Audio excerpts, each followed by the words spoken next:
nti omusajja ono yakwata abaana baffe mukitegeera abantu baffe bali mu makomera abasibiddwa olw'amataka oŋŋamba omwami Kalangwa kati eyafuuse akawanga essaawa zino teri kumwogerako kirungi kubanga naye akaabiza abantu okumala akaseera nga abakaabya mukitegeera bamikwano nendyoka ntunuulira abakazi abakulu abasajja abakulu nga bakaaba n'otunuulira omuvubuka n'akugamba nti kati essaawa zino ng'engeri gye musanyuse ng'afudde wabeewo afa sente tutoolako butozi fe sente twagala kumanya oba mutoolako butozi oba nemutoolako butozi we don't care. Just we need peace in our country, need peace in our villages because fenna tuli bantu omuntu bwagezako kunyigiriza ennyo nawe otuuka n'ogamba kale tujja kukolaki amwe neebuuzanga wenda mupalapalanya bannayuganda beebuuza kyekyasekalangwa kumbe ekyasekalangwa mukimanyi Kalangwa genda okolo ebikolobero bye wakoze eggulu before okootuuka okufa. Bannayuganda tetumanyi nakumanya senga omusajja Kalanga gwe yabbeeko obulungu bwa sipiika gwe baabadde bali kulonda awo gwe baabadde bali kulonda ne tumanya nti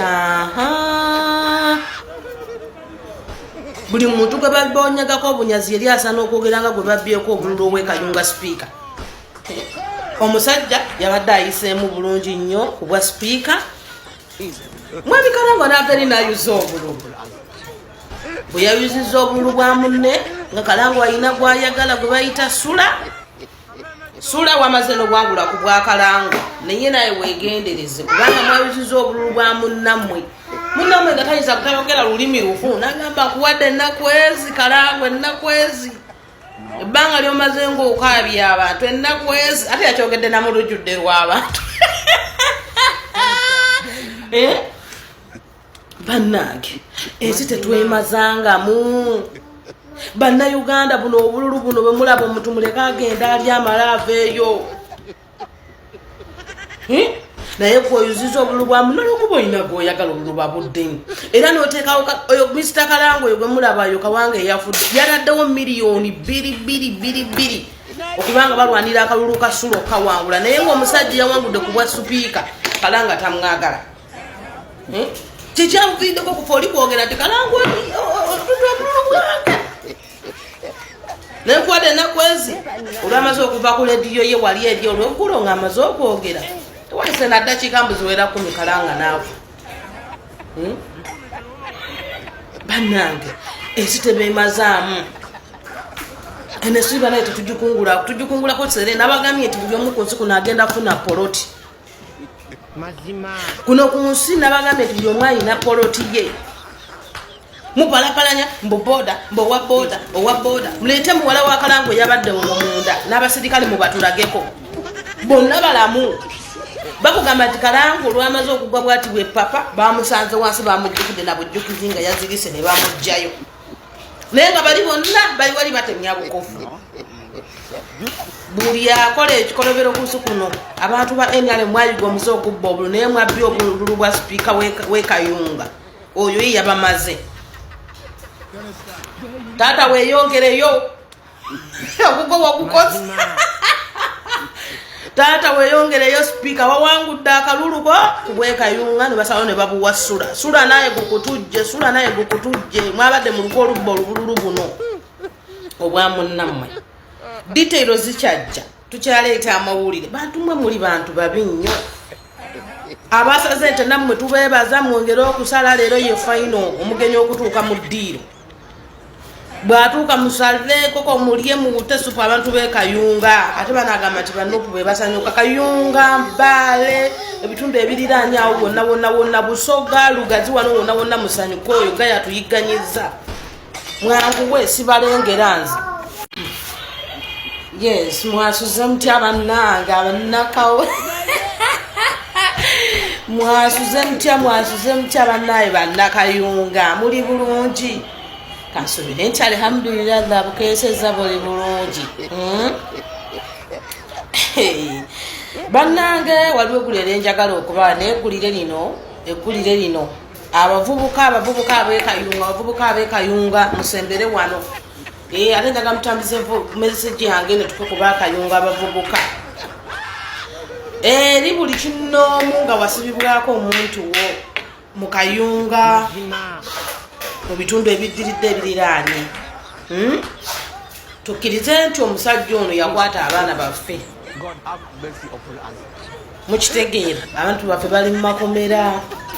abasibiddwa olw'amataka oŋŋamba omwami Kalangwa kati eyafuuse akawanga essaawa zino teri kumwogerako kirungi kubanga naye akaabiza abantu okumala akaseera nga abakaabya mukitegeera bamikwano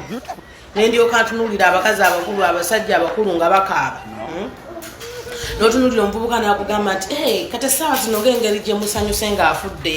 wabeewo afa sente tutoolako obutozi ffe sente twagala kumanya oba mutoolako obutozi oba nemutoolako obutozi we don't care just we need peace in our country, we need peace in our villages because fenna tuli bantu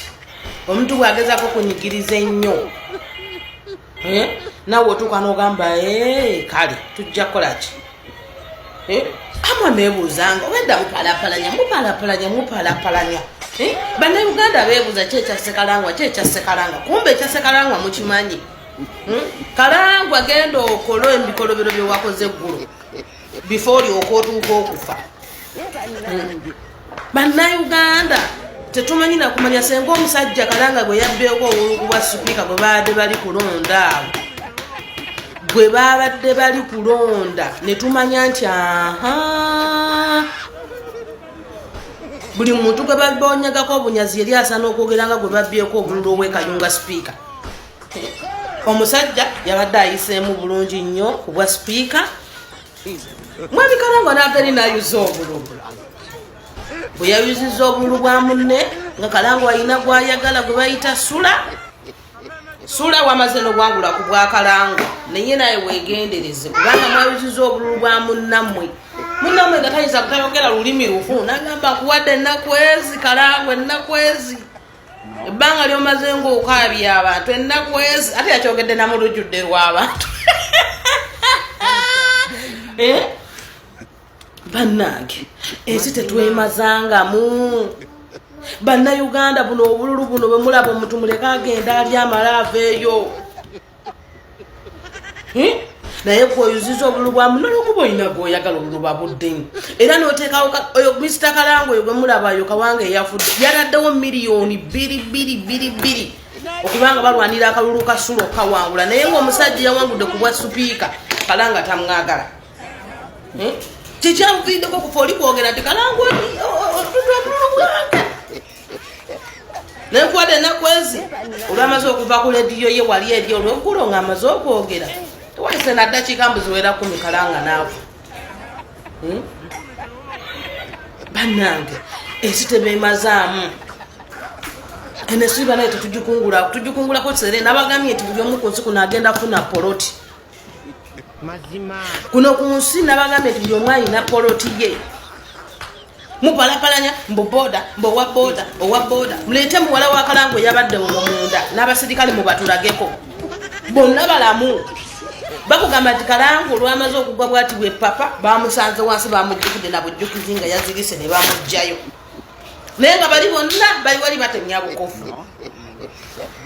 buli akola ekikolobero ku nsi kuno abantu ba NRM mwayiga omuze okubba